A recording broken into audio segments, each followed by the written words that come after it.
윤익은 경찰청장과 김광호 서울경찰청장 등 경찰과 소방 관계자들이 출석한 가운데 이태원 참사 국정조사 1차 청문회가 진행됐습니다. 현장 책임자들 부실 대응에 대해서 여야 의원들이 한 목소리로 책임 추궁에 나섰고 국조기간 연장 여부에 관심이 쏠립니다. 윤석열 대통령은 북한이 다시 영토를 침범할 경우 9.19 군사합의의 효력 정지를 검토하라고 국가안보실에 지시했습니다. 합동 드론 부대 창설과 스텔스 무인기 개발 등 압도적 대응 능력도 함께 주문했습니다. 어제 인천공항으로 국내에 들어온 중국발 입국자 가운데 73명이 확진 판정을 받은 걸로 나타났습니다. 우리와 미국 등 중국발 입국 방역 강화 조치에 중국 당국이 상응하는 조치를 취하겠다며 반발하고 있습니다. 전 연인과 택시기사를 살해한 혐의로 구속된 이기영이 검찰에 넘겨졌습니다. 모자와 마스크로 얼굴을 가린 이기영은 취재진에게 유족에게 죄송하고 추가 피해자는 없다고 말했습니다. 정부가 고물가, 고금리의 서민 생계 부담이 커진 점을 고려해서 올해 설 성수품을 역대 최대 수준으로 공급합니다.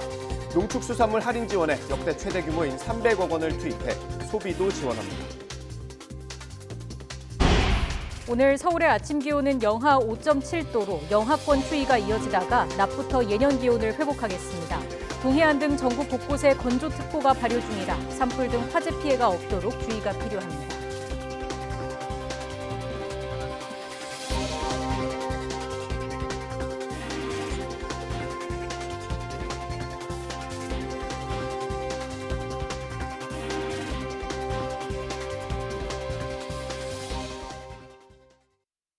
백짬뽕 시키신 분 여보세요 나야 사천백짬뽕 하얀 국물이 시원칼칼 짬뽕의 백미 사천백짬뽕.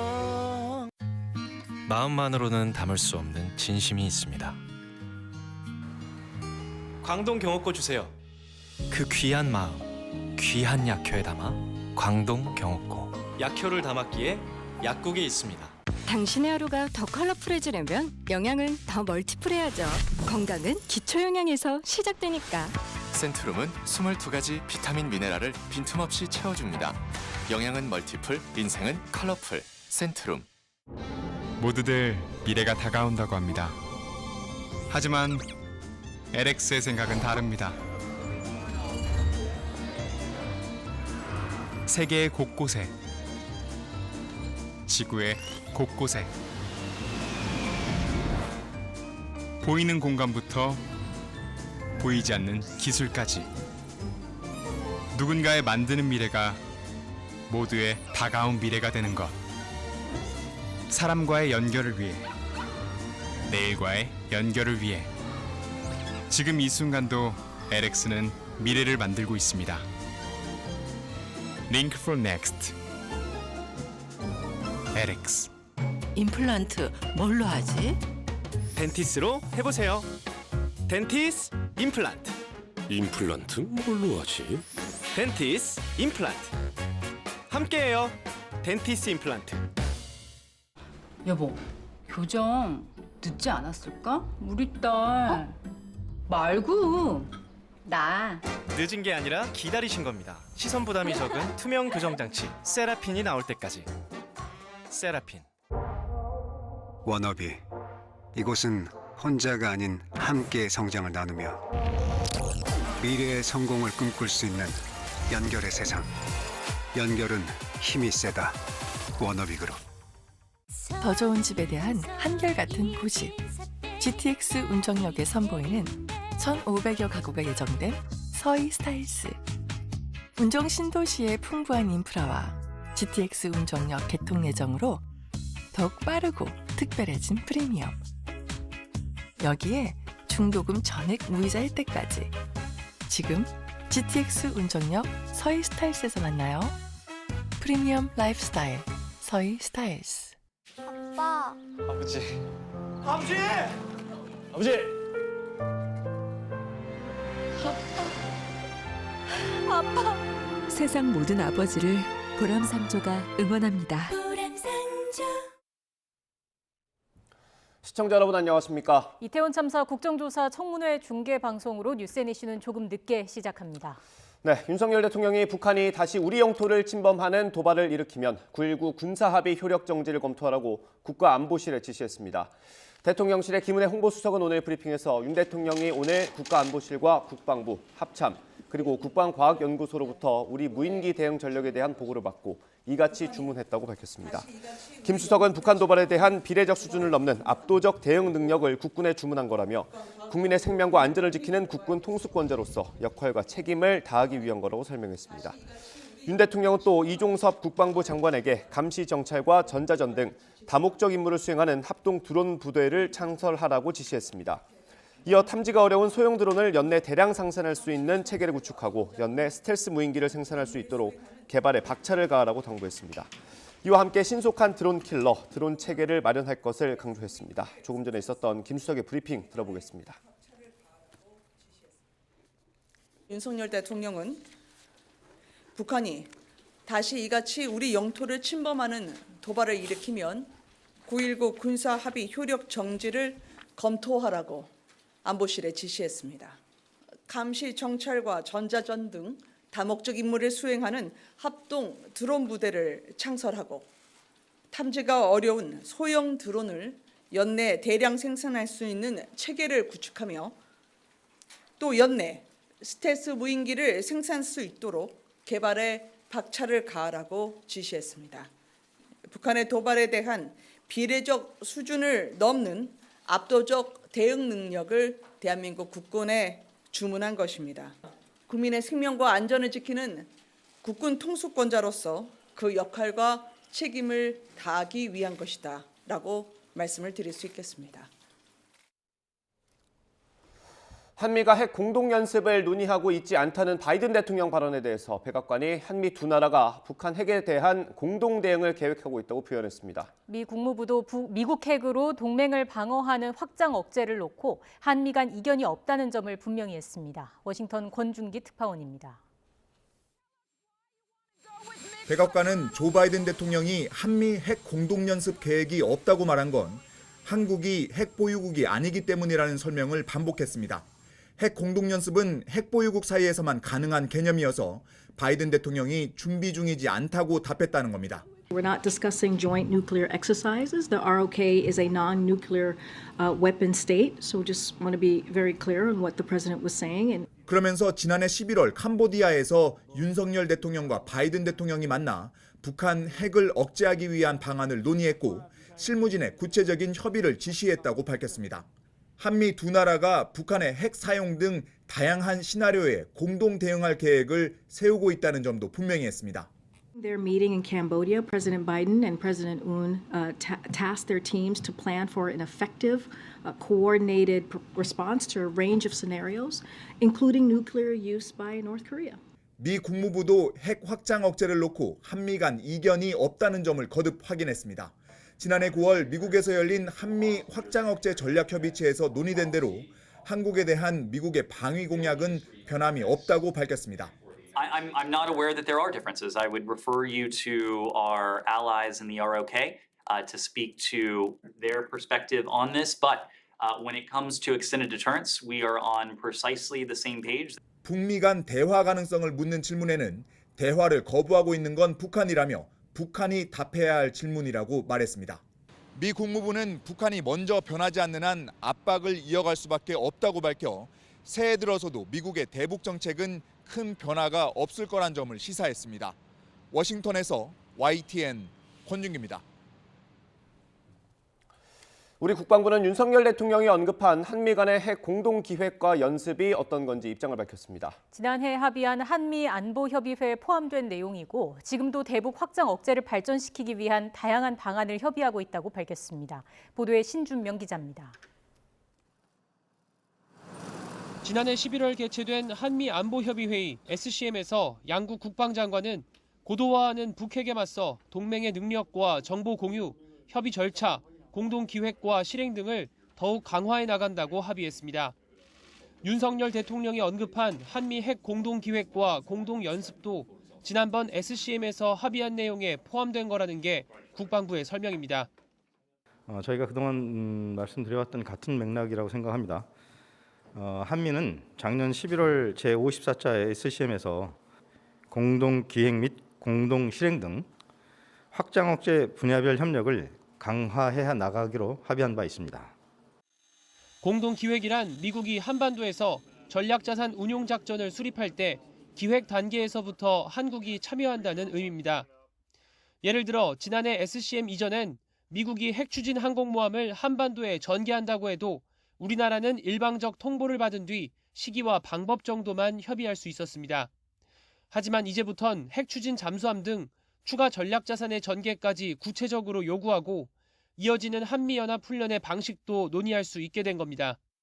미국의 핵전략 폭격기가 오면 우리가 공주에서 엄호하면서 같이 지원하는 공주 전력을 지원해주는 그런 개념으로 지금은 이루어지고 있는데 그걸 좀 더 발전시키겠다는 게 현 정부의 정책인 것 같습니다. 군 관계자는 미국의 한반도 핵 정책과 전략자산 운용에 한국의 목소리 반영 비중이 커지게 된 것이라고 의의를 설명했습니다. 국방부는 현재 공동기획 실행과 관련해 한미가 다양한 방안을 협의하고 있다고 밝혔습니다. 이 같은 방안이 확정되면 북한의 도발을 전후로 미국의 전략자산이 잠깐 동안 한반도에 전개되는 수준에만 머물지 않을 것으로 보여 논의 결과가 주목됩니다. YTN 신준명입니다. 정부가 고물가, 고금리의 서민 생계 부담이 커진 점을 고려해서 올해 설 성수품을 역대 최대 수준으로 공급합니다. 추경호 부총리는 오늘 비상경제장관회의를 열고 설 연휴 전 3주 동안 성수품 20만 8천 톤을 풀겠다고 밝혔습니다. 지난해보다 4천 톤 많은 역대 최대 규모로 성수품 수급과 가격 안정에 주력하기로 했습니다. 또 농축수산물 할인 지원에 역대 최대 규모인 300억 원을 투입해서 소비도 지원합니다. 전통시장에서 성수품을 사면 1인당 최대 30%, 2만 원까지 온누리 상품권으로 돌려받을 수 있습니다. 이 밖에도 설을 전후해서 소상공인과 중소기업에 39조 원 규모의 융자를 지원합니다. 오늘 0시 기준 코로나19 신규 확진자는 7만 8,575명으로 집계됐습니다. 일주일 전보다 8천여 명, 2주 전보다 9천여 명 적습니다. 신규 환자 가운데 국내 발생은 7만 8,403명, 해외 유입은 172명입니다. 위중증 환자는 623명으로 나흘 연속 600명대를 기록했습니다. 사망자는 54명으로 누적 사망자는 3만 2,355명입니다. 어제 중국발 단기체류 입국자 가운데 코로나19 확진 판정을 받은 비율이 26%에 달했습니다. 중앙방역대책본부는 어제 중국발 단기체류 입국자 281명을 인천공항 검사소에서 PCR 검사한 결과 73명이 확진 판정을 받았다고 밝혔습니다. 양성률이 26%에 이르는 것으로 전날 양성률 19.7%보다 상승했습니다. 코로나19 양성 판정을 받은 중국인 입국자가 임시 생활시설을 이탈해 경찰이 추적하고 있습니다. 어젯밤 10시 10분쯤 40대 중국인 A씨가 인천국제공항에서 임시 생활시설로 이동하는 과정에서 격리를 거부하고 도주했습니다. 원래 경찰관이 임시 생활시설 관리를 돕고 있지만 급작스럽게 시설이 꽉 차서 추가로 확보된 객실에는 인력이 배치되지 못했던 것으로 전해졌습니다.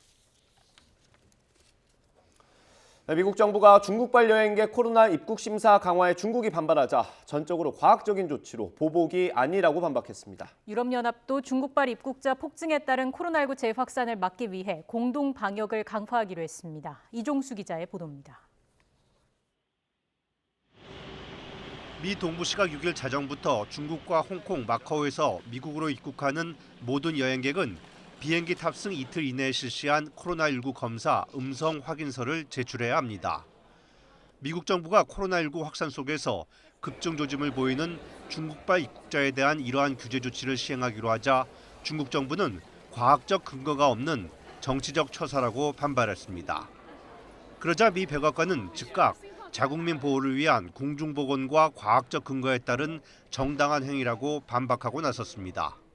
There's no cause for retaliation here, just because countries around the world are taking prudent health measures to protect their citizens. This decision is based on public health and science.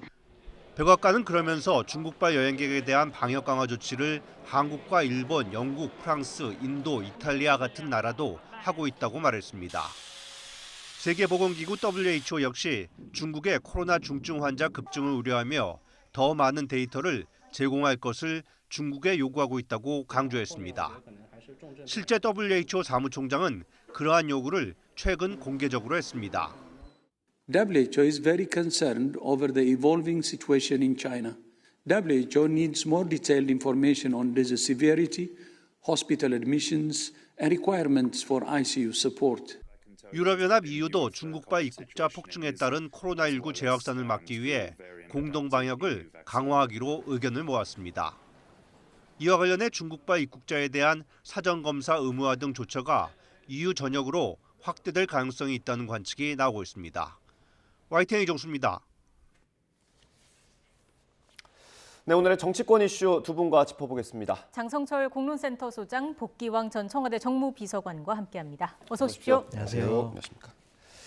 네, 이태원 참사 국정수사 1차 청문회가 오전에 열렸습니다. 비교적 순조롭게 진행이 된 것 같았는데 어떻게 보셨어요?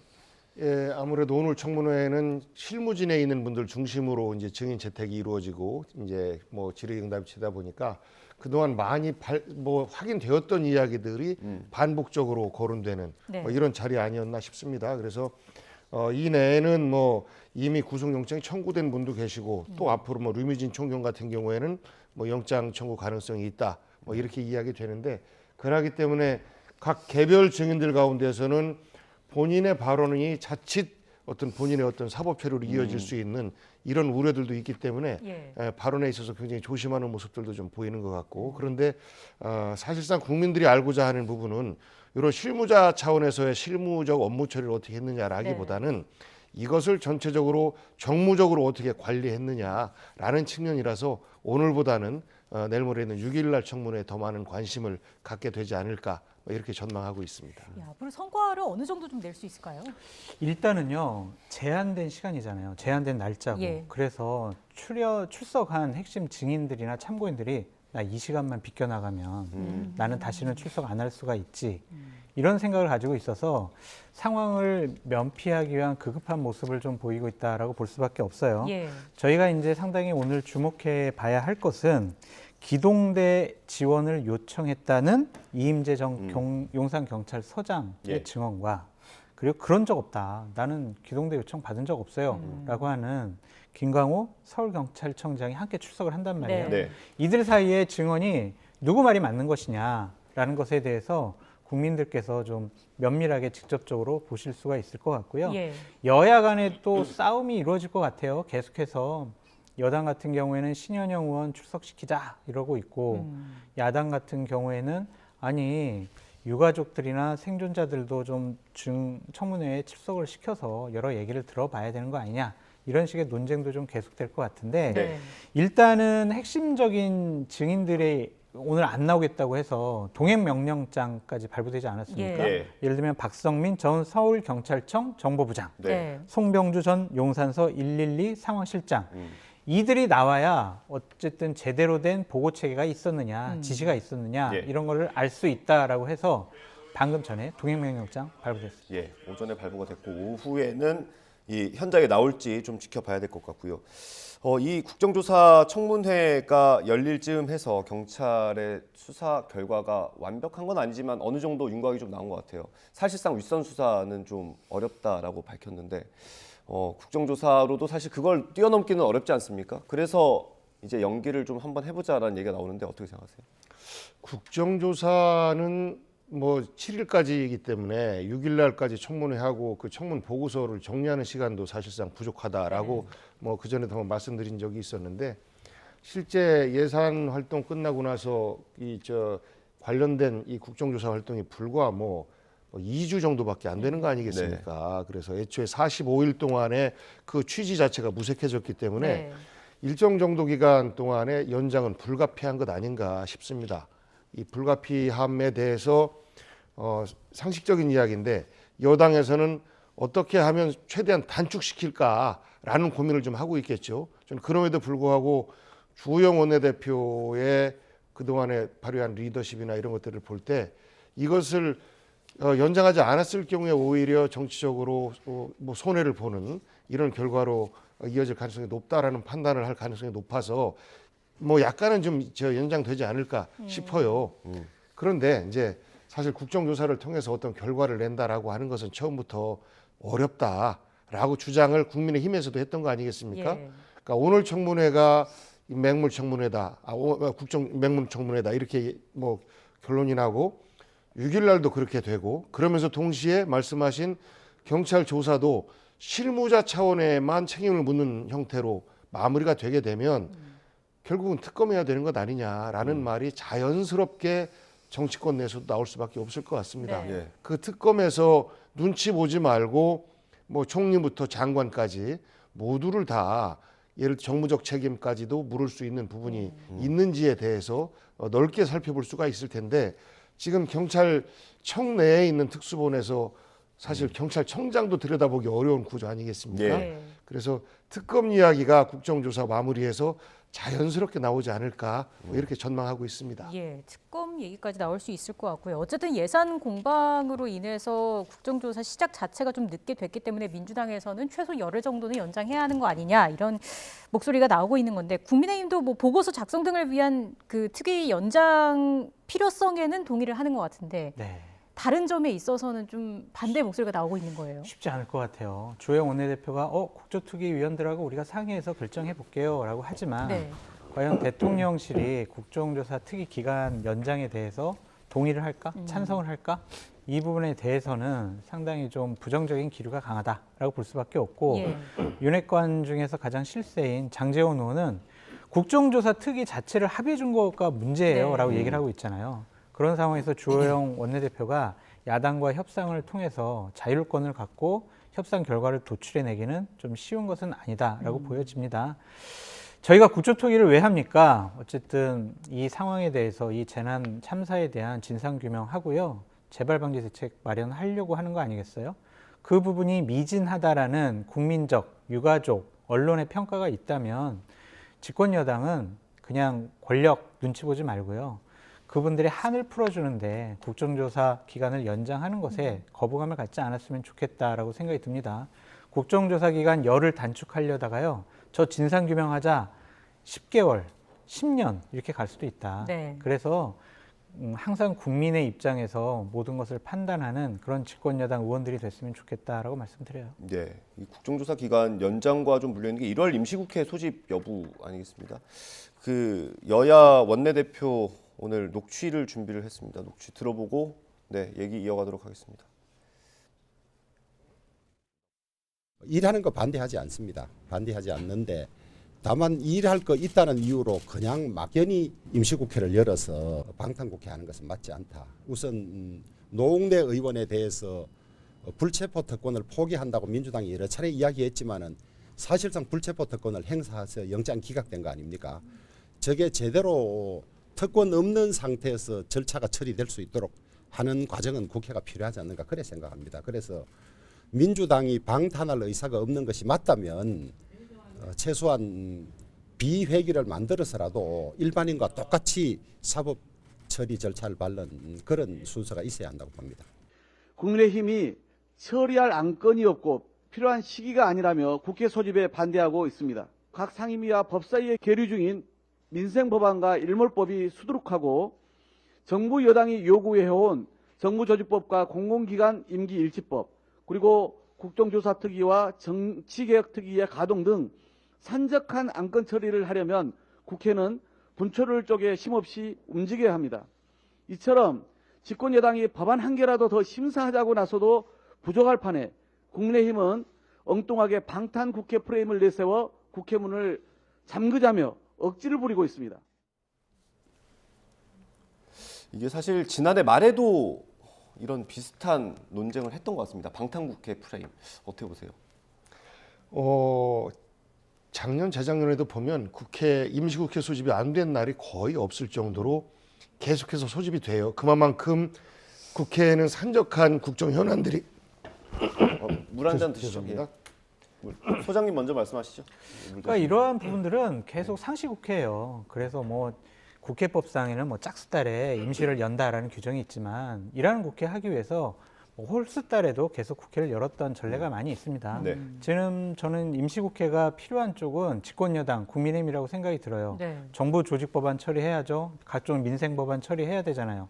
지난 연말에 처리되지 못한 여러 가지 쟁점 법안들에 대해서도 하루속히 좀 처리해야 될 부분들이 있을 거예요. 예. 그런 것에 대해서 방탄국회 하려고 하는 거 아니야? 이재명 당대표 보호하려고 그러는 거 아니야? 이런 식의 프레임을 갖고 야당을 공격하는 것은 좀 무리가 있어 보인다라는 생각이 들어요. 왜냐하면 이재명 당대표도 얘기했지만 저 소환에 응하겠습니다. 출석하겠습니다라고 했거든요. 그래서 더 이상 방탄 프레임보다는 일하는 국회를 만들기 위해서 본인들이 급하기 때문에 임시국회는 어쨌든 소집될 가능성이 높다라고 보여집니다. 대변인 말씀해 주세요. 이렇게 말씀하시니까 여당 패널인지 야당 패널인지 헷갈린다. 그런 말씀하시면 안 됩니다. 예, 저는 이렇게 상식적이고 합리적인 생각을 가진 여당 측 인사들이 있으면 우리 정치가 훨씬 더 좋아질 것 같습니다. 방탄을 하면 결국은 욕먹는 거죠. 지난번 노웅래 의원의 체포 동의안 부결된 것에 대한 후폭풍으로 민주당의 지지율이 좀 떨어지고 있다라고 하는 것은 객관적인 사실이고 무리한 정치 행위, 자기들을 위한 정치를 하는 것에 대해서는 국민들이 용서하지 않습니다. 그래서 그거는 그거대로 두고 이 국정조사라든지 그리고 현재 그 산적한 국정 현안들을 해결하기 위한 국회 소집은 했으면 좋겠습니다. 목 상태가 많이 안 좋으신 것 같습니다. 물 조금 더 드시죠. 이 국정조사와 맞물려서 좀 화제가 됐던 게 윤석열 대통령의 발언이거든요. 국무회의 마지막 발언 중에 개각은 하지 않겠다라고 했던 얘기가 좀 화제가 되고 있어요. 이건 사실 이 참사 초기 때부터 유족들 그리고 야당에서 요구했던 게 이상민 장관이 물러나는 거였잖아요. 그럼 이거는 대통령이 이상민 장관에 대해서 다시 한번 신임을 줬다 이렇게 볼 수 있는 겁니까? 그렇죠. 결론적으로 이상민 장관 경질하지 않아, 사퇴시키지 않아, 그거를 명시적으로 공표한 것이다라고 보여지고요. 또 하나 시그널을 준 게 있어요. 원희룡, 권영세 이 정치인 출신 장관들 혹시나 설 전에 개각이 있으면 1월 말부터 이루어지게 될 국민의힘 전당대회에 윤심을 기반으로 당대표로 출마할 수 있어라는 관측이 많았는데 그것도 아니야. 이번에는 정치인 장관 출신들 전당대회에 내보내지 않겠어라는 대통령의 뜻과 의지가 이번 기회에 표현된 거다라고 볼 수밖에 없습니다. 이상민 장관을 경질하지 않겠다라는 부분에 대해서는 대통령께 상당히 앞으로도 부담이 될 것 같아요.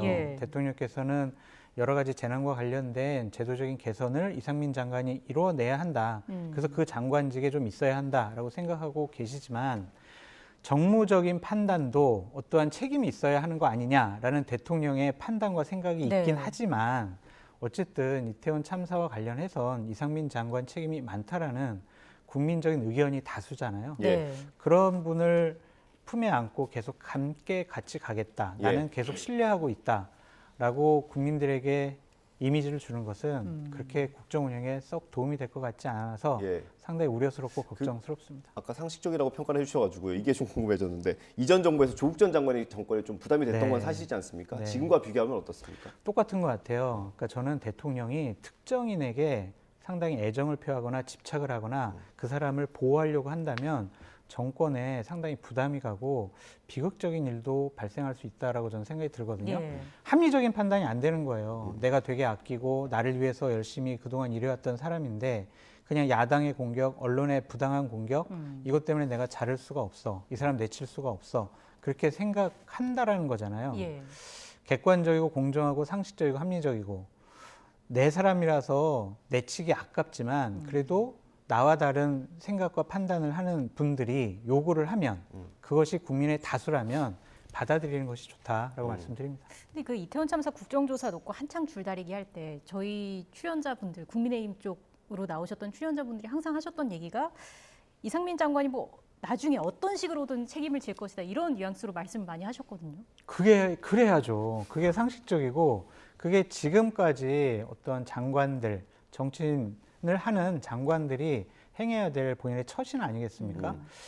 대통령께서는 그래 나는 계속 너를 신임하고 있어라고 하더라도 제가 이 자리에 있는 게 대통령에게 큰 부담이 될 것 같습니다. 제가 알아서 좀 사퇴하겠습니다라고 하는 것이 고위공직자의 올바른 처신이 아니냐라는 생각도 해봅니다. 이 참사가 159명이 모두 희생이 된 참사지 않습니까? 근데 지금까지 경찰 수사로만 보면 구청장, 서장 이 정도만 책임을 지는 것처럼 보입니다. 정치적으로 도의적인 책임은 아무도 지지 않고 있거든요. 아마 처음 있는 것 같아요. 헌정사상.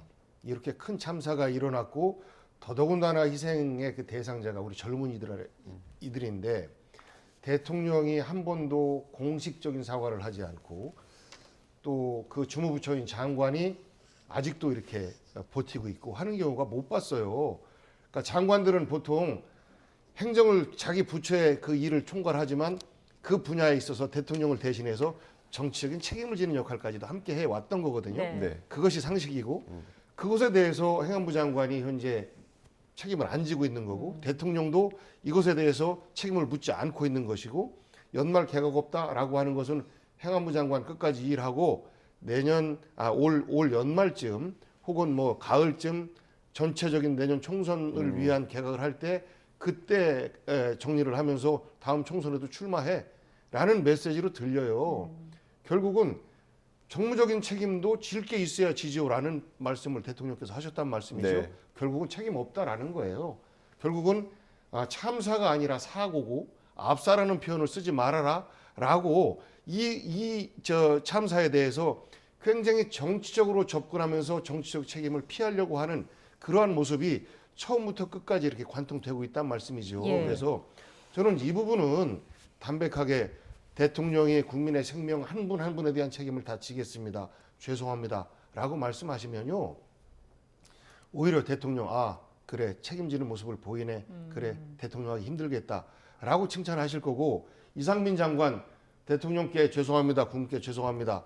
저의 어떤 행정적 잘못, 사실상의 잘못을 떠나서 정치적으로 제가 책임지겠습니다. 라고 하면 오히려 박수 받습니다. 네. 지금 여당 쪽의 패널분들이 아마 어떤 식으로든지 책임질 겁니다. 라고 하는 것은 바램과 동시에 상식을 말씀하셨다고 봐요. 그런데 지금까지도 그 상식이 사실 그 사실화되지 않고 현실화되지 않는 모습을 보면서 그 이후에 그러면 이제 국정조사 끝나고 나서 특검 카드와 동시에 이제 탄핵 소추 카드를 꺼내들 겁니다. 네. 대통령과는 다르게 그 제적위원회 과반수 이상, 100명 이상의 발의와 과반수의 찬성으로 탄핵이 진행되고 그 다음에 이제 헌법재판소의 결과를 좀 기다려야 되는 것인데 이 자체가 국론이 분열되는 거지 않습니까? 너무나 심한 우리 낭비를 하고 있는 거잖아요. 그래서 거기까지 안 갔으면 하는 바람을 야당인 제 입장에서도 얘기를 좀 해봅니다. 예, 일단 뭐 국정조사 다 끝나고 나서 스스로 물러나는 게 가장 좋을 것이고 그게 안 된다면 개각도 안 되고 하면은 탄핵안까지 꺼내들 수 있다라는 게 이제 민주당의 입장인 거고요.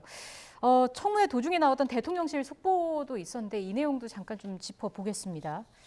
윤 대통령이 북한이 다시 우리 영토를 침범하는 도발을 일으키면 9.19 군사합의 효력 정지를 검토하라 이렇게 지시를 했습니다. 이게 일단 파기는 아니고 정지, 효력 정지 검토라고 표현을 했는데 어느 정도 좀 수위를 조절을 한 걸까요? 어떻게 봐야 될까요? 수위 조절 안 하시고 오늘은 좀 세게 얘기하신 것 같아요. 뭐라고 얘기까지 하셨냐면 북의 도발에 대해 비례적인 수준을 넘어서 압도적 대응 능력을 군에 주문한 것이다 라고 김인혜 수석이 해석을 해줬어요. 네. 대통령의 직접적인 지시는 합동 드론 부대를 창설해라. 스텔스 무인기를 연내 개발해라.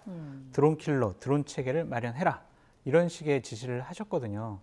하지만 무인기가 작년에 넘어왔을 때 9.19 군사 합의를 파기한 것이다 라는 입장이 상당히 강하게 나오지 않았습니까? 네. 그 부분에 대해서 격추를 시키지 못해서 많은 국민들이 불안해했고 그 부분에 대해서 국군 통수권자로서 대한민국 국민의 생명과 안전과 재산을 지켜야 하는 대통령으로서 강한 모습을 보임으로써 국민들에게 좀 안정감을 주려고 하시는 것은 충분히 이해한다라고 말씀드립니다. 예, 이게 북한의 도발이 있을 때마다 저희가 안보 전문가들을 모셔서 얘기를 많이 하는데 저도 궁금해서 여쭤봤죠. 북한이 이렇게 무시하는데 우리가 꼭 지킬 필요가 있느냐 했더니 이거를 깬다고 말하는 것 자체가 명분을 줄 수 있다는 거예요. 그러니까 저도 그런 말씀을 드렸던 기억이 있는데요. 이미 사실상 깨진 거 아니겠습니까? 북에서 이번에 이제 무인기를 보냈고 우리도 보냈다고 얘기를 했어요. 그러면 이미 상호간에 깬 겁니다. 그런데 이것은 어쨌든지 간에 그 국방부 내에서 군 내에서의 작은 어떤 그 위반이 될 수가 있는데 공식적으로 정부가 나서서 이 협정을 우리는 이제 깬 것으로 본다라고 발표를 누가 하느냐에 따라서 그렇죠. 더 큰 책임이 사실 돌아오는 거거든요. 예. 국제무대에서도. 그렇기 때문에 먼저 나서서 그런 말씀을 좀 안 했으면 좋겠는데 다음번에 뭐 효력 정지 검토를 할 수 있다라고 사실 북보다 우리가 먼저 얘기를 한 거 아니겠습니까? 네. 그래서 저는 굉장히 우려가 돼요.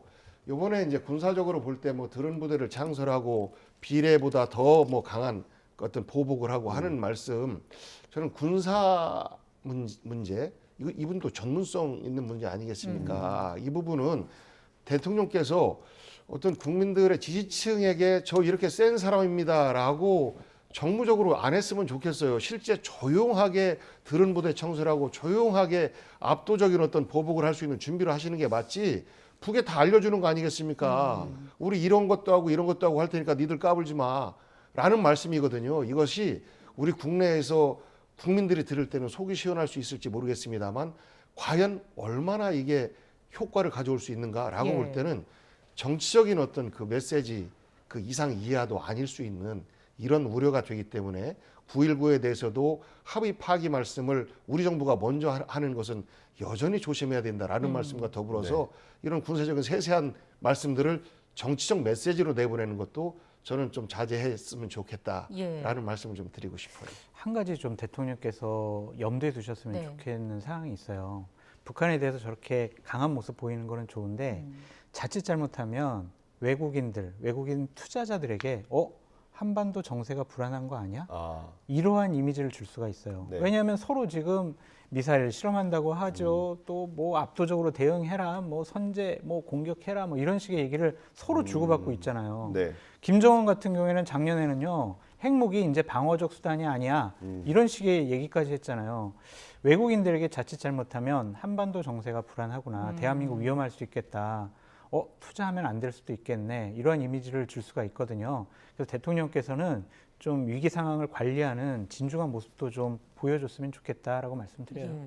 그리고 앞서 비서관님께서도 이게 사실상 북한이 먼저 깬 거라고는 하지만 누가 먼저 선언을 하느냐는 또 다른 문제다라는 취지의 말씀해 주셨는데 그래서 대통령께서 파기가 아니라 효력 정지 이렇게 말씀을 하셨기 때문에 지소미아도 효력 정지였나요? 그렇죠. 뭐 그 비슷한 용어였던 그러니까 것 같아요. 그런 것들에 대해서는 대통령도 충분히 위험성을 인식하고 계시는 거 아니냐라는 생각이 듭니다. 궁금한 게 이게 미국과도 협의가 좀 된 걸까요? 돼야죠. 이런 것들은 북한과 관련된 문제는 우리 독단적으로 어떤 문제를 결정하거나 처리할 수가 없잖아요. 긴밀하게 한보 간의 안보 협의체를 통해서 논의되고 있을 것이다라고 생각이 듭니다. 윤석열 대통령의 이런 결정과 그 대통령실의 발표가 국내 정치를 위한 거일 수도 있다고 생각하십니까?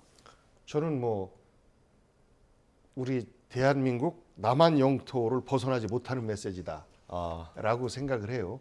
9.19 합의 효력 정지 검토와 관련해서도 저는 미국과 얘기를 안 했을 것이라고 생각합니다. 이 부분은 국내 정치용이고 그럴 수도 있다라는 메시지이기 때문에 굳이 이것을 그 미국 안보당국과 협의할 필요가 있을까라고 생각해요. 결국은 남북 문제를 국내 정치용으로 활용하는 좋은 사례와 나쁜 사례들이 있는데 그런 나쁜 사례가 좀 안 됐으면 좋겠어요. 지금 북이 핵무기를 개발하고 미사일을 쏘고 하는 것, 한반도를 전쟁의 도가니 속으로 몰아넣을 수 있는 이런 위험성에 대해서 우리 국민들이 많이 걱정을 하는데 그러면 싸우면 되지라는 국민들보다는 그럼에도 불구하고 평화를 지킬 수 있는 방법을 강구해야 돼라는 국민들이 훨씬 더 많을 것이라고 생각하거든요. 저는 대통령께서 그 국민들의 걱정과 우려를 씻어내는 메시지를 고민을 하셔야지 강경 발언, 호전적인 생각을 갖고 있는 이런 분들의 정세만 맞춰서 말씀하시는 것이 지금 당장 사실 낮은 지지율에서 지금 40%까지 올라온 거 아니겠습니까? 이 이상을 넘어가려면 지금의 메시지보다는 훨씬 더 중도적이고 합리적인 메시지를 던져셔야 된다 하는데 저는 40% 왔다 갔다 하는 이런 그런 그 지지율을 지키기 위한 이런 메시지들로 계속 반복되는 것 같아서 좀 아쉽습니다. 넘어가기 전에 첨언하시겠습니까? 첨언할 말씀 없고요. 어쨌든 대통령께서는 이런 핵 문제와 관련해서도 여러 가지 우리가 논란이 있었고 많은 비판이 좀 있지 않았습니까? 그러니까 이런 부분과 관련해서는 신중하고 절제된 메시지를 내는 것은 현명한 처신이다. 그렇게 말씀드려요. 네. 알겠습니다. 저희가 주제를 바꿔서요.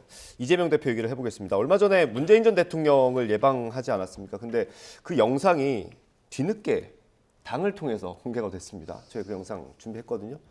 영상 보고 얘기 이어가겠습니다. 서로 소통하지 않는 정치를 하는 게 얼마나 그게 위험하고 국민들을 힘들게 만드는지를 지난 1년간 실감을 이렇게 했을 텐데 계속 이제 그런 하는 게 너무 이제 안타깝게 생각이 되죠. 이재명 대표님부터 중심으로 당이 또 혼일일체 하나가 돼서 올해는 더 이제 각별한 노력을 해야 되지 않을까 싶습니다. 정부 여당이 못하는 몫까지. 네, 그러도록 하겠습니다. 국민이나 국가의 미래나 이 전혀 관심이 없죠. 말씀하신 대로 너무 암울하고 절망적이니까 어쨌든 우리 민주당이라도 나서서 좀 더 희망을 만들어야 기대할 수 있습니다. 네, 저희 자막에도 나간 것처럼 예방한 건 2일 월요일이고요. 이 영상을 공개한 건 어제입니다. 어제 오후. 네. 일단 뭐 메시지는 뭐 다루기로 하고요. 나중에 이 영상을 공개한 이유는 뭐라고 보세요? 민주당에서 아마도 그 문재인 전 대통령 그 비서실과도 협의를 거쳐서 공개를 한 것 같은데요. 그 내에서 지금 하신 말씀은 그 대통령으로서 원칙적이고 원론적인 말씀 아니시겠습니까?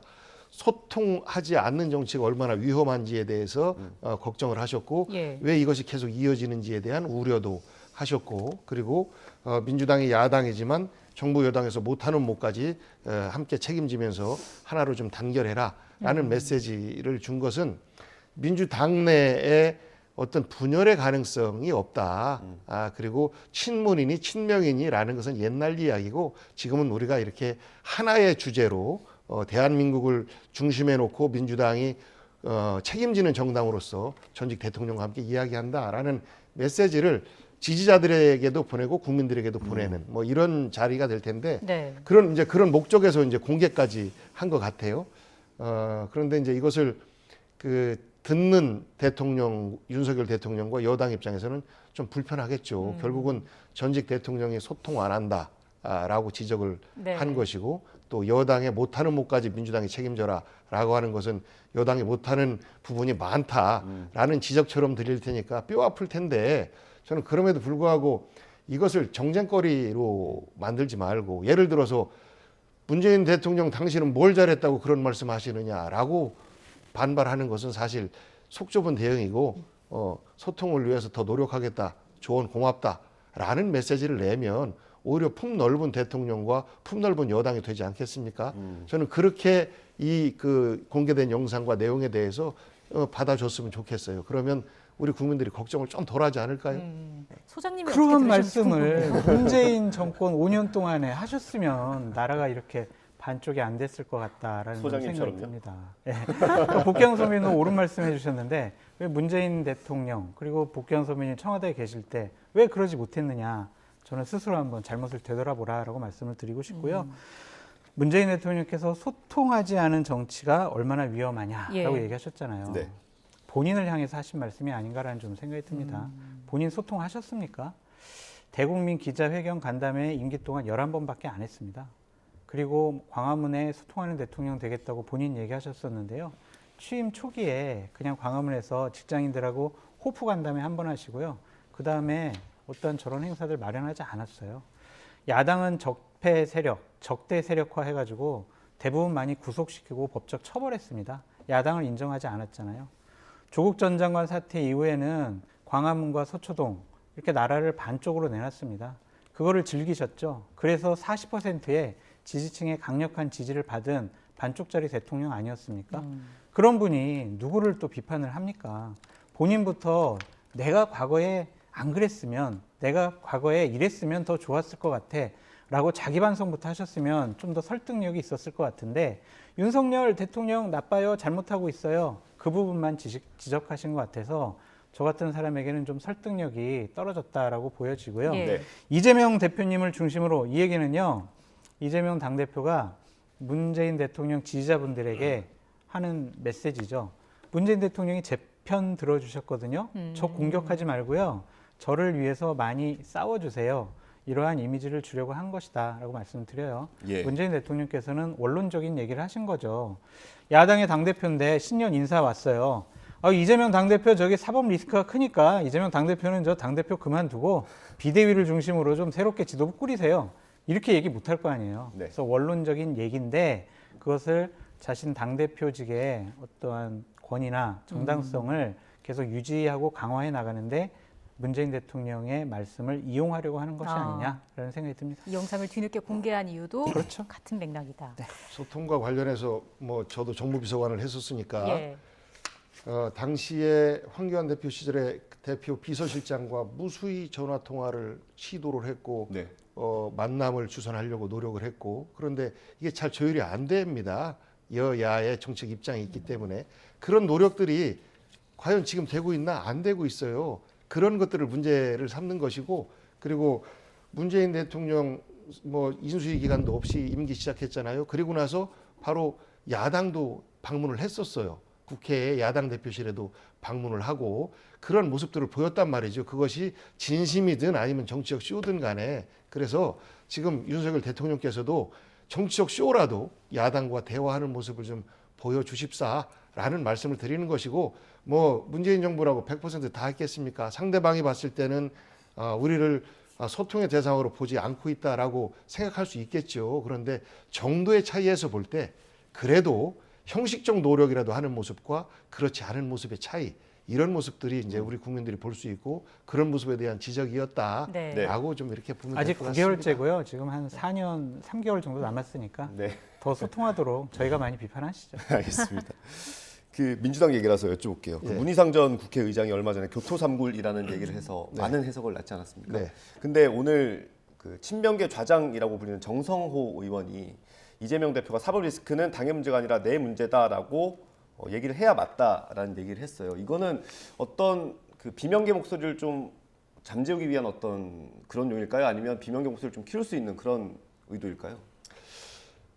일단 그 문 의장께서 말씀하신 부분은 원론적인 말씀하신 거죠. 여러 가지 에 대해서 다 적용할 수 있는 거 아니겠습니까? 그러니까 문재인 대통령의 사법 리스크를 지혜롭게 할 수 있는 뭐 플랜 B, 플랜 C를 다 만들어야 된다라는 말씀이기도 하고 네. 또 내년도 총선을 앞두고 그런 다양한 구상들이 있을 때 지혜로운 토끼에 비유해서 지혜로운 민주당이 될 수 있다라는 말씀이기도 한데 여기에서 이제 이 사법 리스크가 당의 문제냐 이재명 정치인 이재명 개인의 문제냐 이것을 가지고 갑론을박이 좀 그 다른 분야에서 좀 있었었는데 예. 좀 떼놓고 얘기하기는 좀 어려운 측면이 있다라고 봐요. 그런데 이것을 대응하는 당사자는 당이 아니라 이재명 대표 개인인 거죠. 네. 왜냐하면 혐의 하나하나에 대해서 당연히 모르기 때문에 다만 이런 혐의들에 대해서 합리적으로 객관적으로 문제가 있는 수사가 이재명 대표를 향하고 있는지에 대한 판단은 당이 함께 내려줘야 되는데 그런 정치 보복 범위 내에서는 당이 해야 되는 것이고 그 다음에 그 개별적인 법적 대응에 대해서는 또 개인이 해야 되는 것인데 이것이 좀 엉켜 있는 것이라 예. 저는 법적 대응 부분에 있어서는 정치인 이재명이 하는 것이 맞다라는 말씀을 정성호 의원이 한 것 같아요. 이거를 네. 정성호 의원이 아닌 다른 사람이 하면 당의 갈등으로 보일 수가 있을 텐데 정성호 의원이 했기 때문에 정치 보복적 측면은 민주당이 하는 것이고 예. 그 현재 이재명 대표에게 씌워진 이 또 사법 리스크 법적 대응은 개인이 하는 것이 맞다. 이 두 가지를 분리해 놓은 표현이 아닌가 이렇게 저는 해석합니다. 진화용이라고 보시는 거죠? 그렇습니다. 소장님은 어떻게 보셨어요?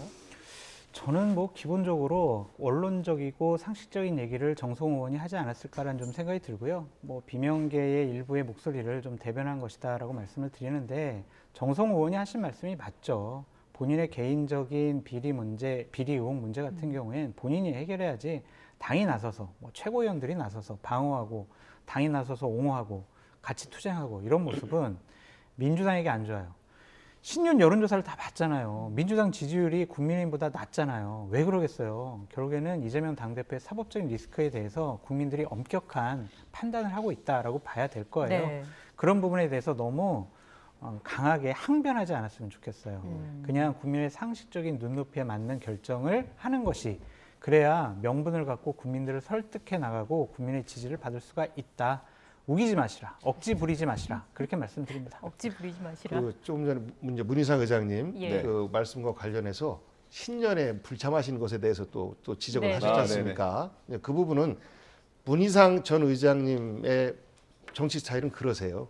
그러니까 본인이 그분 JC 전국 회장도 하시고 그래서 네. 의전 이런 거에도 굉장히 좀 예민하시고 양보, 타협 이런 부분에 대해서 늘 조언을 하시는 분이세요. 그래서 그분의 스타일은 그런데 뭐 천정배 법무부 장관이나 이런 분들은 가서 사실 찬밥 신세가 될 텐데 뭐로 하느냐 또 이런 판단도 말씀도 하시거든요. 예. 그래서 문희상 전 의장님의 정치 스타일이 정답은 아니다. 지금 그 야당에 대해서 현 정부가 대하는 이런 태도들을 봤을 때 신년 할애에 과연 그 인사회에서 서로 웃으면서 인사 나눌 수 있는 그런 상황은 아니거든요. 그리고 역대 볼 때 그 야당 인사들이 매번 참석했느냐 아니에요. 참석 안 한 경우가 훨씬 더 많습니다. 네. 그래서 이런 부분을 문희상 의장님이 지적하신 말씀이 마치 정답인 것처럼 전달이 될까 봐 그 부분은 문희상 전 의장님의 스타일이다라는 말씀 드리고 싶습니다. 알겠습니다.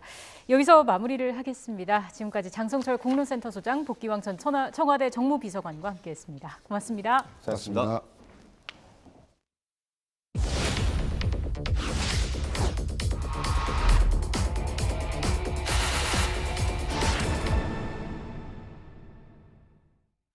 이태원 참사 당시 재난 상황을 총괄 조정하는 컨트롤 타워가 어디인지를 두고 논란이 계속되는 가운데 정부의 위기관리 표준 매뉴얼에서는 이미 대통령실의 컨트롤 타워 기능이 사라진 걸로 확인됐습니다. 재난 상황을 총괄 조정하는 등의 기능이 모두 삭제되고 대통령의 의사결정을 보좌하는 기능만 한 줄 남아 있습니다. 신호 기자의 보도입니다. 다양한 재난 상황을 대비하는 정부의 위기관리 표준 매뉴얼입니다.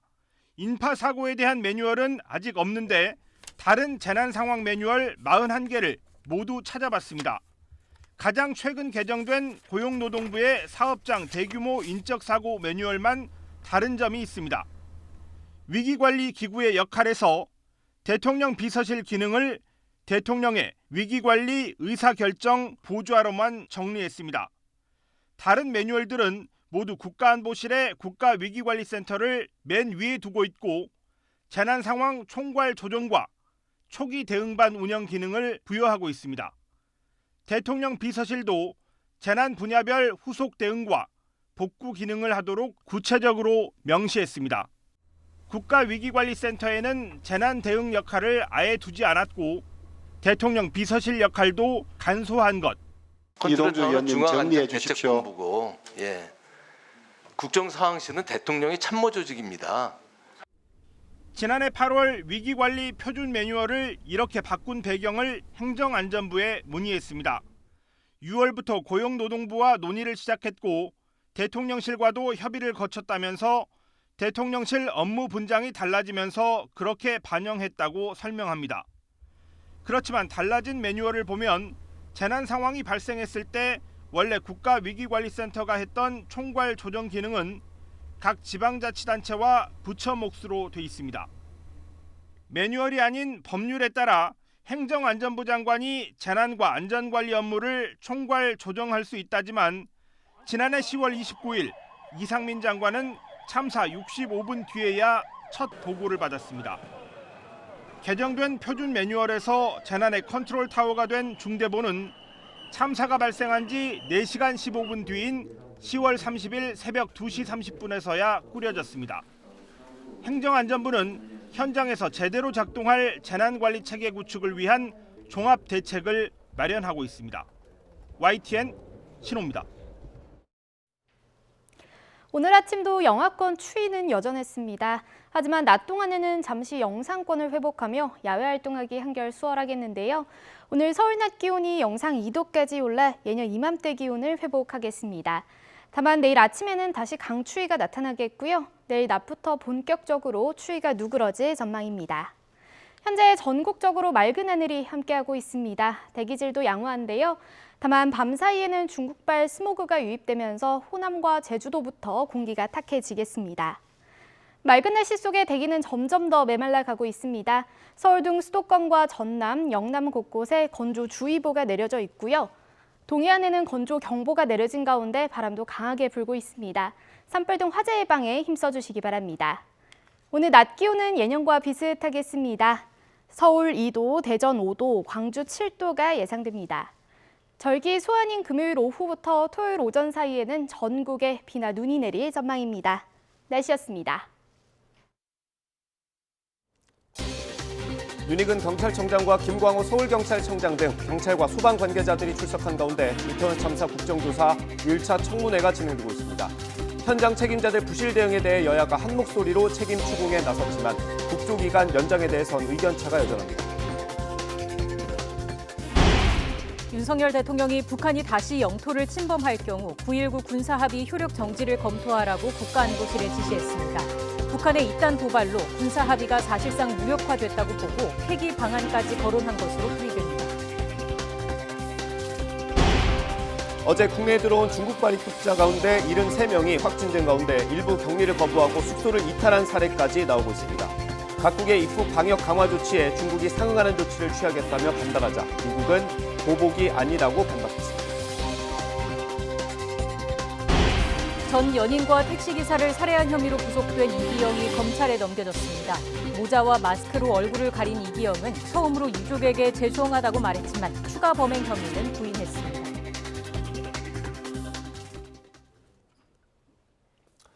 국회에서 진행되고 있는 이태원 참사 국정조사 1차 청문회에선 경찰과 소방의 부실 대응에 대한 여야 의원들의 질타가 이어지고 있습니다. 국정조사 기간을 늘려 유가족 참석 청문회를 추가로 여는 등의 문제에 대해선 여야가 좀처럼 합의에 이르지 못하고 있습니다. 국회에 연결합니다. 정현우 기자. 네, 국회입니다. 네, 이태원 참사 국정조사 첫 청문회 오전 질의가 끝났는데 주요 내용 자세히 정리해 주시죠. 네, 윤희근 경찰청장, 김광호 서울경찰청장 등 경찰과 소방 관계자들이 출석한 가운데 1차 청문회 오전 질의가 마무리됐습니다. 여야 위원들은 일제히 참사 당일 경찰 대응과 지휘체계 허점을 집중 추궁했습니다. 마약류 범죄에 대응하느라 참사 당시 시민 안전을 뒷전에 뒀다. 용산경찰서의 미흡한 초동 대응으로 피해가 커졌다는 등 비판이 잇따랐습니다. 들어보겠습니다. 내가 다 읽으려고 그랬는데. 그러면 이 상황을 알고 있었다는 거예요? 예, 그렇습니다. 정확히 보고를 받았다는 거예요? 그럼 이게 용산서가 제대로 지금 돌아가고 있는 상황입니까? 이런 상황이요? 물론 그분에 대해서는 저도 대단히 죄송스럽고 안타깝게 생각을 합니다.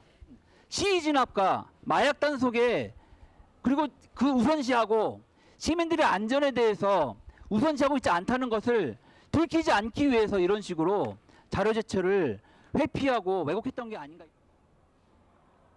이태원 축제를 앞두고 경비기동대를 요청했다는 전 용산경찰서장과 이를 부인하는 서울경찰청장 사이 대질도 있었습니다. 다만 명확한 결론에 이르진 못했습니다. 들어보겠습니다. 이인재 증인은 서울청에 경비기동대 투입을 요청했지만 인력 부족을 이유로 받아들여지지 않았다고 주장했죠. 네, 그렇게 보고를 받았습니다.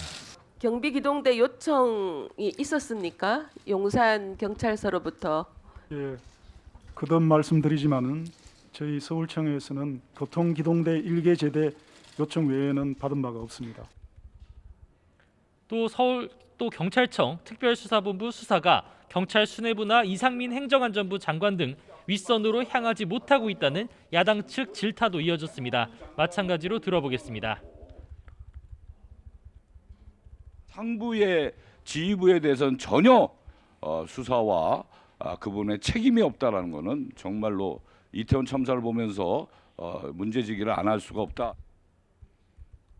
송병주 전 용산경찰서 112 상황실장 등 불출석 증인 5명의 동행 명령장도 발부됐는데 오후 2시에 속개될 청문회엔 출석할지에도 이목이 쏠리고 있습니다. 청문회 초반에는 기본소득당 용해인 의원 측에 이른바 몰래 촬영 논란을 둘러싸고 날선 공방전도 벌어졌습니다. 직접 보시죠. 특정한 상황에 대해서 촬영을 지시했다거나 하는 말씀은 사실관계와 다르다. 도찰 내용 자체만으로도 충분히 홍보활동 하셨으니까 회의장을 나가주시기를 다시 한번 요청드립니다. 네, 국정조사 기간 연장을 두고도 신경전이 벌어지고 있다고요. 네, 우선 유가족과 생존자가 나오는 추가 청문회를 요구하고 있는 민주당은 여당을 향해 뭐가 그렇게 두려우냐며 단독으로라도 국조기간 연장을 추진하겠다는 입장입니다. 반면 국민의힘은 연장 필요성 자체엔 공감이 있으면서도 증인 문제에선 국조특위 간사 간 의견 정리가 먼저라며 선을 긋고 있습니다. 양쪽 의견 들어보겠습니다. 여당이 유가족과 생존자들을 외면하면서 오로지 정부 방패막이만 자처하려 한다면 국민은 결코 용서치 않을 것임을 명심하기 바랍니다. 오늘까지 국조특위에서 자체적으로 협의를 하도록 하고 있습니다. 3차 청문회 정인 문제라든지 그런 것을 둘러싸고 조금 의견이 정리되지 않은 부분이 있습니다. 여기에 윤석열 대통령이 연초 개각설에 선을 그으면서 이상민 행정안전부 장관 유임 가능성이 커진 것을 두고도 여야 공방이 거셌습니다. 민주당은 이 장관을 해임하지 않으면 탄핵소추안을 추진하겠다고 거듭 압박했고 국민의힘은 탄핵 사유가 될지 의문이라고 맞받았습니다. 지금까지 국회에서 전해드렸습니다. 오늘 청문회에서 이임재 전 용산경찰서장은 당시 통화 불량으로 심각한 상황을 인지하지 못했다고 말했습니다. 대응 시각 기록을 허위로 작성한 의혹에 대해선 당시 현장 시각을 정확히 파악할 수 있는 상황이 아니었다고 말했습니다. 오전에 있었던 국정조사 발언 직접 들어보시겠습니다. 도보 10분 거리를 차로 1시간 걸려서 타고 이동한 점, 이거 의문점이에요. 그리고 서울청장에게 왜 11시 35분이 지나서야 첫 보고가 이루어졌는지 좀 답변해 주겠습니까? 제가 이태원 관련 그런 심각한 상황을 보고 받고 1시간 동안 나간 게 아닙니다. 저는 이태원 관련 그런 상황 보고 자체를 23시경에 인지를 했기 때문에 그 전까지는 어떤 차량이 막히고 인파가 많다 정도의 인식을 하고 있었기 때문에 당시 차 안에 있던 오후 10시 32분경에 용산서 112 상황실장과 통화를 했어요. 그렇죠? 예, 맞습니다. 그러면 11시 이전에 알고 있었다는 이야기가 되지 않습니까? 통화는 했으나 뭐 잘 알려진 것처럼 통화 증인. 통화 불량으로 이게 통화 내용 자체가 이게 서로 통화가 안 됐습니다. 서장이 이제 집회를 마치고 무전도 듣고 있다는 걸 알릴 겸해서 제가 방금 이태원 직원이 요청한 지점에 일단 형사와 교통 직원들을 보내봐라 이렇게 지시를 한 겁니다. 그리고 나서 또 믿음지 않아서 상황실에 한번 무슨 상황인지 확인을 해봐라 지시를 해서 전화를 했는데 특별한 사항이 없다까지 보고를 받았기 때문에 제가 일상적인 어떤 헬로윈 축제 현장의 그런 상황으로 인식을 하게 됐습니다. 당일 증인이 사고 발생 2분 만에 현장에 도착했고 10시 17분부터 현장 지휘를 했다고 허위 보고서가 써집니다. 이거 허위죠? 지금 와서 보면 시간이 틀렸지만 그때 당시만 하더라도 그러니까 제 자체가 파출소에 몇 시에 도착했는 자체를 모르고 있는 상태예요.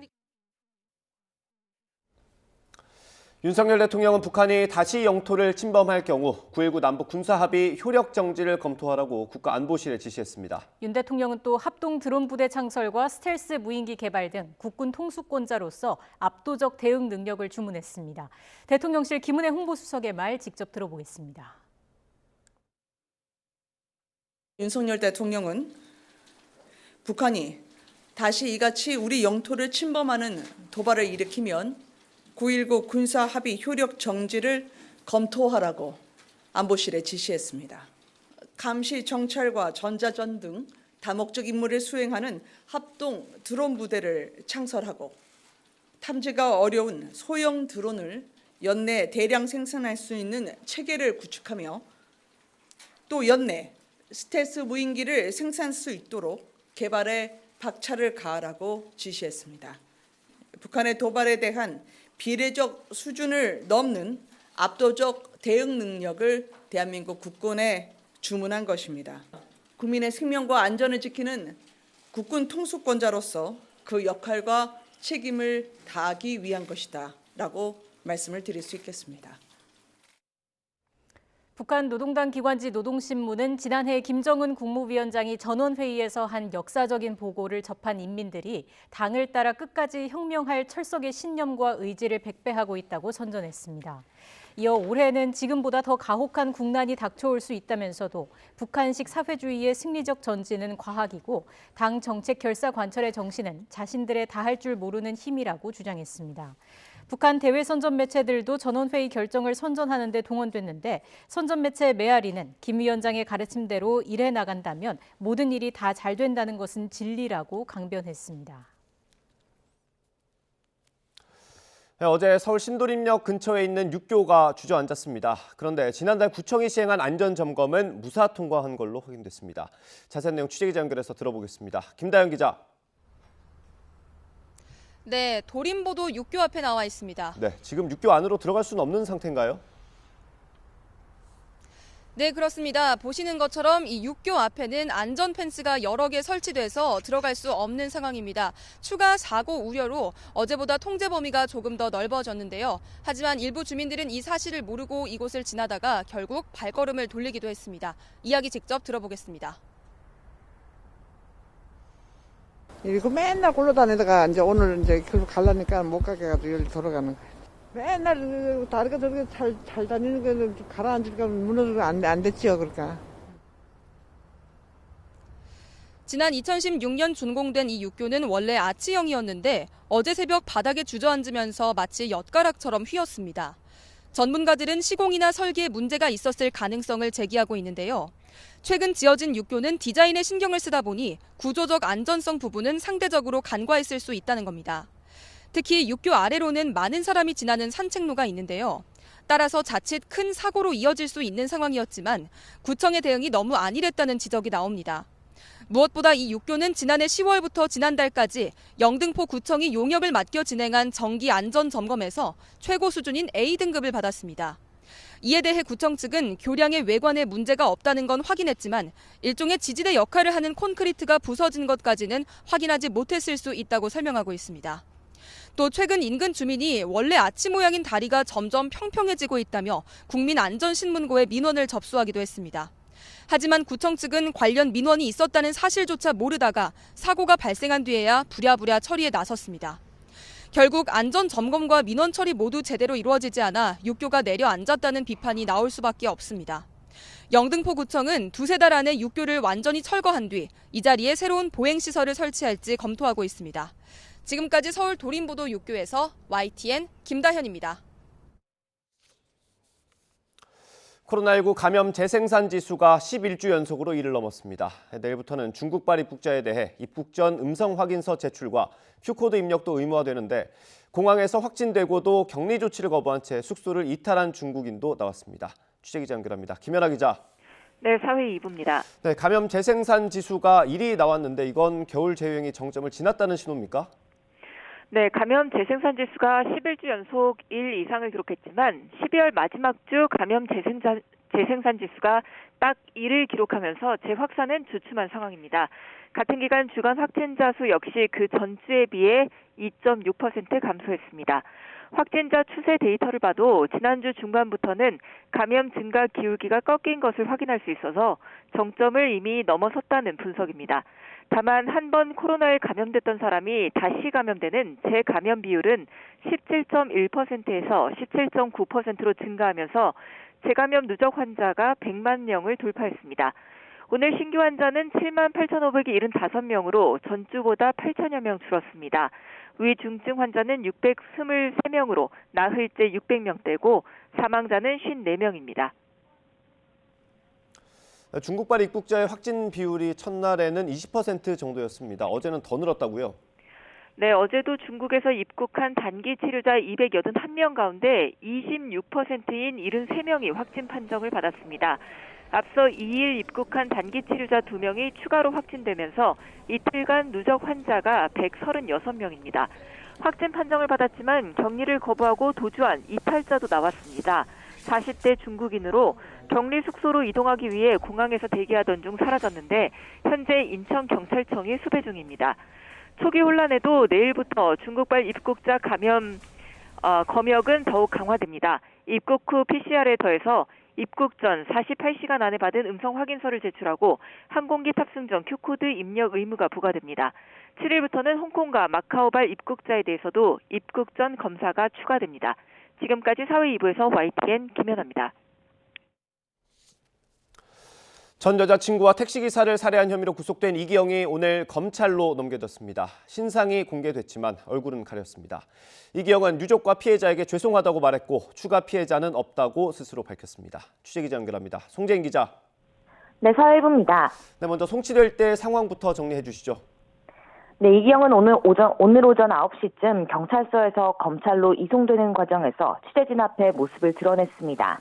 다만 점퍼 모자를 올려 쓰고 마스크를 쓴 탓에 실제 얼굴은 가려졌습니다. 취재진의 잇따른 질문에 이기영은 처음으로 죄송하다는 말을 하기도 했습니다. 또 추가 피해자가 있느냐는 질문에 없다고 잘라 말하기도 했는데 직접 들어보시죠. 유족분들과 피해자분들께 죄송합니다. 어떤 부분이 죄송한 겁니까? 제 살해 행각이 죄송하다고 말씀드립니다. 추가 피해자 없습니까? 예, 없습니다. 네, 오늘 송치 현장은 특히 신상공개 결정 뒤 이기영이 처음 취재진 앞에 공식적으로 모습을 드러내는 자리라 더욱 관심이 쏠렸습니다. 신상공개 당시 경찰이 배포한 과거 운전면허증 사진이 최근의 모습과는 달라 제도의 실효성이 떨어진다는 논란도 제기된 상태였습니다. 하지만 결국 오늘도 얼굴이 가려지면서 실물이 제대로 드러난 건 어제 시신수색 현장에서 비공식적으로 취재진에 포착된 게 유일합니다. 네, 이기영 혐의도 한번 보겠습니다. 혐의가 좀 바뀌었다고요? 네, 강도 살인 혐의로 바뀌었습니다. 앞서 이기영은 지난달 20일 음주운전을 한 뒤 접촉사고가 난 택시기사에게 합의금을 주겠다며 집으로 불러 살해한 혐의로 붙잡혔죠. 경찰은 이에 대해 애초 살인 혐의를 적용했었습니다. 하지만 조사 결과 경찰은 이기영이 택시기사에게 합의금을 줄 수 있는 경제력을 갖고 있지 않았고 또 전반적으로 경제적으로 어려운 상황에 놓여 있었다고 판단했습니다. 이에 따라 돈을 빼앗기 위한 계획된 살인일 수도 있다고 보고 최대 사형이나 무기징역 처벌까지 받을 수 있는 강도살인 혐의를 적용하기로 결론 내렸습니다. 이기영의 전 연인 살해 사건에 대해선 살인 혐의에 더해 사체 유기 혐의가 적용됐습니다. 이기영은 지난해 8월 경기 파주집에서 동거하던 전 연인 50대 여성을 살해하고 시신을 매장했다고 자백한 바 있습니다. 이 같은 혐의를 적용해 이기영을 검찰에 넘긴 뒤에도 전 연인의 시신을 찾기 위한 수색 작업은 계속될 것으로 보입니다. 애초 이기영은 시신을 강가에 버렸다고 진술했다가 수색 개시 일주일 만인 어제 돌연 땅에 묻었다고 말을 바꿨고 경찰은 이틀째 수색을 이어가고 있습니다. 지금까지 사회 일부에서 전해드렸습니다. 장애인 이동권 보장을 위한 예산 증액을 요구하며 지하철 기습 시위와 선전전을 이어가는 전국장애인차별철폐연대가 잠시 뒤 서울교통공사 측과 만납니다. 김석호 서울교통공사 영업본부장 등은 오늘 오후 2시쯤 서울 종로구에 있는 전장현 사무실에 찾아가 활동가들과 면담할 예정입니다. 전장현은 열차 운행 지연, 시위를 중단할 테니 대신 내년까지 역사 19곳에 엘리베이터를 설치하라고 한 법원의 강제 조정안을 받아들일 것을 서울교통공사 측에 요구할 예정입니다. 비조합원들이 파업에 불참한 데 불만을 품고 도로에 쇠못을 뿌린 화물연대 본부 조합원들이 검찰에 넘겨졌습니다. 인천 연수경찰서는 오늘 공동재물손괴 혐의로 50대 A씨를 구속 상태로 60대 B씨는 불구속 상태로 검찰에 송치했습니다. 두 사람은 지난해 11월 30일 새벽 인천 신항대로 1차선에 2km 구간에 걸쳐 9cm의 길이 쇠못 700여 개를 뿌려서 차량 6대의 타이어를 망가뜨린 혐의를 받고 있습니다. 오늘 새벽 4시 40분쯤 인천 동구 만석동에 있는 선박자재 창고에서 불이 났습니다. 다친 사람은 없었지만 2층짜리 선박자재 창고와 인근 수산물 가공 공장 3곳에 불이 났습니다. 불에 탔습니다. 소방은 한때 관할 소방서 인력 전체가 출동하는 대응 1단계를 발령해서 3시간 반 만에 불을 완전히 끄고 정확한 화재 원인을 조사하고 있습니다. 윤석열 대통령이 총선에 중대 선거구를 도입할 필요가 있다고 언급하면서 정치권에서 다양한 목소리가 나오고 있습니다. 국회 정개특위에서 선거제도 논의가 본격적으로 시작될 예정인데 위원장을 맡은 남인순 의원은 윤 대통령 제안에 이렇게 답했습니다. 인터뷰 직접 들어보시겠습니다. 보통 중선거구 하면은 2인에서 한 4인 정도까지 뽑는 선거구를 중선거구라고 얘기를 하고, 뭐 예를 들면은 4인에서 뭐 거의 9인 정도까지 뽑는 거를 대선거구제라고 하고요. 그리고 중대선거구는 한 2인에서 5인까지 해서 이렇게 좀 섞여 있는 걸 얘기합니다. 그래서 예, 그런 상황인데 현재 2, 3을 얘기했기 때문에 이게 정확하게 뭔지가 모르겠고요. 그 중선거구 같은 경우는 오히려 많은 좀 문제가 있다라고 하는 것이 그동안 뭐 일본에서도 하다가 그만뒀고 또 뭐 우리나라도 그렇게 했다가 좀 중간에 그만둔 적이 있고, 왜냐하면 이게 그런 다양한 군소 정당이 들어오기에는 아주 애매한 숫자입니다. 2022 개정 교육과정에서 5.18 민주화운동 용어가 최종적으로 삭제된 채 고시됐습니다. 교육부는 지난해 12월 고시한 사회과 교육과정에 이전 교육과정에서 7차례 명시됐던 5.18 민주화운동 용어를 일제히 제외한 것으로 확인됐습니다. 앞서 역사와 한국사 영역 학습 요소와 성취 기준 해설 등에서 민주화 과정 탐구 사례로 4.19 혁명, 6월 민주항쟁과 함께 제시됐었지만 5.18 민주화운동 부분만 빠졌습니다. 교육부는 의도적으로 삭제한 것은 아니고 모든 교과에서 학습 요소 항목이 생략되며 개별적이고 구체적인 역사적 사건 서술을 최소화했다고 설명했습니다. 또 역사과 교육과정을 개발한 정책연구진이 교육부에 제출한 최초 시안에서부터 5.18 민주화운동이 포함돼 있지 않다고 밝혔습니다. 더불어민주당 이재명 대표는 개정 교육과정에서 5.18 민주화운동 용어가 제외된 데 대해 결코 용납할 수 없는 일이라고 비판했습니다. 또 역사를 부정한 정권은 혹독한 역사의 심판을 피할 수 없을 것이라고 지적했습니다. 직접 들어보겠습니다. 교육부가 개정 교육과정에서 5.18 민주화운동이라는 단어를 일제히 삭제했습니다. 결코 용납할 수 없는 일입니다. 이미 이 정권은 5.18 북한군 개입설 이런 얘기를 한 인사를 진실화해위원장으로 임명해서 광주 민주화운동을 모욕한 일이 있습니다. 5월 정신은 보편적 가치의 회복이고 자유민주주의의 헌법정신 그 자체라고 한 것은 윤석열 대통령 본인이십니다. 역사를 부정하는 정권은 혹독한 역사의 심판을 피할 수 없습니다. 정부가 고물가 고금리의 서민 생계 부담이 커진 점을 고려해서 올해 설 성수품을 역대 최대 수준으로 공급합니다. 추경호 부총리는 오늘 비상경제장관 회의를 열고 설 연휴 전 3주 동안 성수품 20만 8천 톤을 풀겠다고 밝혔습니다. 지난해보다 4천 톤이 많은 역대 최대 규모로 성수품 수급과 가격 안정에 주력하기로 했습니다. 또 농축수산물 할인 지원에 역대 최대 규모인 300억 원을 투입해서 소비도 지원합니다. 전통시장에서 성수품을 사면 1인당 최대 30%, 2만 원까지 온누리 상품권으로 돌려받을 수 있습니다. 이 밖에도 설을 전후해 소상공인과 중소기업에 39조 원 규모의 융자도 지원합니다. 지난해 주요 외식 품목 가격이 가파르게 상승한 걸로 나타났습니다. 한국소비자원 가격정보 포털을 보면 지난달 서울 기준 대표 외식 품목 8개 가운데 상승률이 가장 높은 품목은 자장면으로 지난해 1월보다 13.8%가 올랐습니다. 자장면은 지난해 초에는 5,769원이었지만 12월에는 6,569원으로 집계됐습니다. 추경호 부총리가 연 100조 원 수준인 국가 보조금에 부정수급이 생기지 않도록 관리 체계를 개선하겠다고 말했습니다. 특히 검증 대상이 되는 정산 보고서는 보조금 3억 원에서 1억 원 이상으로, 회계 감사 대상은 10억 원에서 3억 원 이상으로 대폭 강화했습니다. 관련 발언 들어보겠습니다.